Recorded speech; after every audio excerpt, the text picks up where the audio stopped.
Assalamualaikum warahmatullahi wabarakatuh. Halo teman-teman, di sini saya akan menyampaikan materi mengenai pertumbuhan dan perkembangan ekonomi dengan dosen pengampu Ibu Naila Riza Umami MPD. Sebelumnya, izinkan saya memperkenalkan diri. Nama saya Leni Mega Maratus Solikah dengan nomor NPM 21187203093, kelas pendidikan ekonomi 1B. Kita akan membahas materi mengenai pertumbuhan dan perkembangan ekonomi. Pertumbuhan ekonomi dapat menurunkan tingkat kemiskinan dengan menciptakan lapangan kerja dan pertumbuhan jumlah pekerja yang cepat dan merata. Pertumbuhan ekonomi juga harus disertai dengan program pembangunan sosial. Pengertian pembangunan ekonomi adalah suatu proses kenaikan pendapatan total dan pendapatan per kapita dengan memperhitungkan adanya pertambahan penduduk dan disertai dengan perubahan fundamental dalam struktur ekonomi suatu negara dan pemerataan pendapatan bagi penduduk suatu negara. Pembangunan ekonomi tak dapat lepas dari pertumbuhan ekonomi atau economic growth. Pembangunan ekonomi mendorong pertumbuhan ekonomi dan sebaliknya, pertumbuhan ekonomi memperlancar proses pembangunan ekonomi. Tujuan pembangunannya adalah untuk meningkatkan kesejahteraan masyarakat, serta indikator untuk mengukur kesejahteraan adalah national income. Proses pembangunan ekonomi merubah struktur ekonomi secara mendasar. Ada dua, yaitu sisi penawaran agregat atau faktor pendorong utamanya adalah perubahan teknologi, peningkatan SDM, dan penemuan material untuk produksi. Yang kedua yaitu sisi permintaan agregat. Pendalaman struktur ekonomi didorong oleh peningkatan national income yang berpengaruh terhadap selera masyarakat yang terefleksi dalam pola konsumsinya. Yang selanjutnya, pertumbuhan ekonomi. Pertumbuhan ekonomi merupakan penambahan GDP sehingga terjadi peningkatan national income. National income dapat merujuk pada GDP, GNP, atau NNP, Net National Product. Berikut adalah rumus yang dapat kita lihat.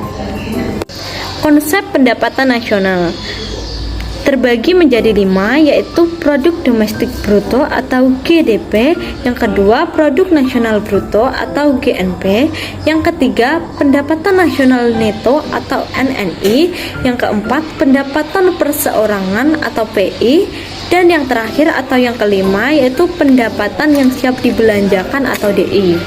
Sedangkan pendapatan negara dihitung dengan 3 pendekatan, yaitu yang pertama pendekatan pendapatan, yang kedua pendekatan produksi, yang ketiga pendekatan pengeluaran. Rumus menghitung pertumbuhan ekonomi bisa kita lihat, G sama dengan PDBS dikurangi PDBK dibagi PDBK kali 100%. G sama dengan tingkat pertumbuhan ekonomi. PDBS sama dengan PDB real tahun sekarang. Sedangkan PDBK sama dengan PDB real tahun kemarin. Berikut contoh soalnya, yaitu PDB Indonesia tahun 2008 sama dengan 467 triliun. Sedangkan PDB pada tahun 2007 adalah 420 triliun. Maka berapakah tingkat pertumbuhan ekonomi pada tahun 2008 jika diasumsikan harga tahun dasarnya berada pada tahun 2007? Bisa kita jawab, yaitu G sama dengan 467 dikali 420 dibagi 420 dikali 100%. Jadi total hasilnya 11,19%. Yang terakhir yaitu pendekatan pengukuran GDP.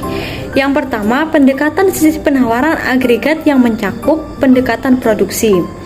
PDB sama dengan jumlah nilai output atau NO dari semua sektor ekonomi atau lapangan usaha.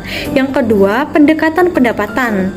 PDB sama dengan jumlah pendapatan yang diterima FP untuk proses produksi di setiap sektor yang mencakup gaji untuk TK, bunga untuk pemilik modal, sewa untuk pemilik tanah, profit untuk pengusaha sebelum dipotong pajak dan mencakup penyusutan. Berikut rumusnya, yaitu PDB sama dengan NTB 1 plus NTB 2 plus titik-titik plus NTB 9, di mana NTB sama dengan nilai tambah bruto 9 sektor. 3. Pendekatan sisi permintaan agregat, yakni pendekatan pengeluaran. Rumusnya yaitu PDB sama dengan C plus I plus G plus X min M.